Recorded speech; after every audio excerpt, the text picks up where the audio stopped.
चोरा मद कारबार रोकिबा पई एक्शन मोडरे प्रशासन। बालेश्वर जिले में चलुथिबा चोरा मद कारबार रोकिबा पई पुलिस पक्षरु कड़ा पदक्षेप ग्रहण करा जायछि। एही किछि दिन धरी जिलार विभिन्न अंचल में चढ़ाऊ करा जाई लक्षाधिक टंकार देशी और विदेशी मद जबत करा जायथिला। सेहीपरि बालियापाल थाना केसुडुहा अंचल में चोरा मद कारबार हेउथिबा नै विश्वस्त सूत्ररु खबर पाइबा परे बस्दा एसटीबीओ निर्देश क्रमे बालियापाल पुलिस एक टीम सेठारे चढ़ाऊ करिथिला। दुईटी गाड़ी रे मद बझेई होई जाउथिबा बेले पुलिस घटनास्थल रे पहुंची चढ़ाऊ करी 2 जन ड्राइवर को गिरफ सह 4000 लिटर देशी मद और 52,000 टंका जबत करिथिला बोली बालियापाल थाना रे सांबादिक सम्मेलन करी बस्ता एसडीपीओ समर्थ बेहेरा सूचना दैछंती। गतकाली जो पेट्रोलिंग करते मॉर्निंग रे थाना स्टाफ मैंने गोटे खबर मिलता कि गोटे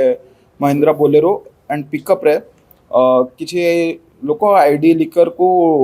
लेकिन जाऊँच तो आम थाना स्टाफ से जाकि चेस कले एंड ताको आम कलाडीहा पाखे जोटा कि केसुडीहा जोटा कि आम बालियापाल थाना अंतर्गत जगह अच्छी से अटकाई एंड से आमको 2 जन एक्यूज जो मैंने कि सत्य कलंदी और गणेश जेना 2 जन को आम अरेस्ट करूँ और 2टे गाड़ी को जबत कराई या सांगे 4000 लिटर देशी मद जोटा ताकू एवं 52,360 टंका आम सीज करचु।